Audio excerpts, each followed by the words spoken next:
મહેસાણા ખાતે હોમિયોપેથીના સર્વપ્રથમ Gujarat homeo Alight 2024નું આયોજન કરાયું. Council of homeopathy system of medicine Gujarat state અને national commission for homeopathy ministry of Ayush government of ગુજરાતના સંયુક્ત ઉપક્રમે મહેસાણા દૂધસાગર ડેરી ખાતે ગુજરાત હોમિયો એલાઇટ 2024નું ઉદ્ઘાટન આરોગ્ય મંત્રી ઋષિકેશભાઈ પટેલના હસ્તે કરવામાં આવ્યું હતું.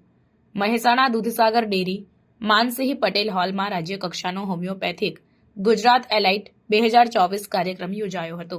ત્યારે આ પ્રસંગે આરોગ્ય મંત્રી ઋષિકેશભાઈ પટેલે જણાવ્યું હતું કે સામાન્ય રીતે હોમિયોપેથીની વાત આવે એટલે એલોપેથીની વાત થાય. જીવનશૈલી માટે આયુર્વેદ અને હોમિયોપેથીની વાત થાય ત્યારે જીવન તંદુરસ્તી માટે આ બંને મહત્વના ભાગ છે. અત્યારે બે પ્રકારના ઇલાજ થાય છે, ટેમ્પરરી અને પરમાનન્ટ ઇલાજ, અને તેમાં હોમિયોપેથી કાયમી ઇલાજ છે. જ્યાં જરૂર પડે તો જ એલોપેથીનો ઉપયોગ કરવો. કોવિડમાં ગુજરાત રાજ્ય પ્રથમ રાજ્ય હતું કે જે હોમિયોપેથી થકી કોવિડ સેન્ટરો શરૂ કર્યા હતા. આ સાથે જ તેમણે જણાવ્યું કે હોમિયોપેથીના અમલીકરણ અને ઉપચારમાં ક્રમશઃ બદલાવ આવી રહ્યા છે. ગુજરાતમાં કોરોનાને પહોંચી વળવા માટે આયુર્વેદિક અને હોમિયોપેથી ખૂબ જ ઉપયોગી નીવડી હતી.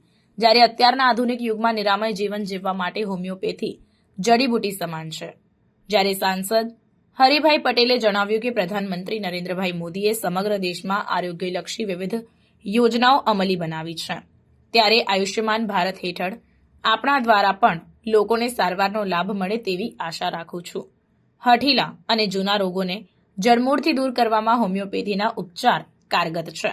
પ્રધાનમંત્રી નરેન્દ્રભાઈ મોદીના વર્ષ 2047ના વિકસિત ભારતના આદર્શને સાર્થક કરવામાં હોમિયોપેથીની સારવાર આપનાર આપ સૌ પણ પોતાનું યોગદાન આપશો તેમ તેમણે આ પ્રસંગે જણાવ્યું હતું. આયોજિત આ કાર્યક્રમમાં મહેસાણાના ધારાસભ્ય મુકેશભાઈ પટેલ, અનિલ ખુરાના, ગુજરાત હોમિયો એલાઇટના એનસીએચના ચેરમેન ડોક્ટર મહેન્દ્ર ગુજ્જર, વિજય હોકાના chairman doctor KC Poriya, vice councillor HNG university north Gujarat university Patan doctor Arin Purat, CBDCના પ્રણેતા ડોક્ટર ડાકેશ્વર જૈન, અંગદાન પ્રણેતા દિલીપ દેશમુખ, ડોક્ટર અનિલભાઈ નાયક, મહેસાણા જિલ્લા અગ્રણી ગિરીશ રાજગોર, દૂધસાગર ડેરીના chairman Ashokbhai Chaudhari, president Gujarat homeopathy council doctor Rajesh Mahale, homeopathic convener doctor Vimal Desai, state council homeopathy કો કન્વીનર મહેસાણા ડોક્ટર મનીષા પટેલ સહિત અગ્રણીઓ સહિત હોમિયોપેથી સાથે સંકળાયેલા સર્વ મહાનુભાવો ઉપસ્થિત રહ્યા હતા.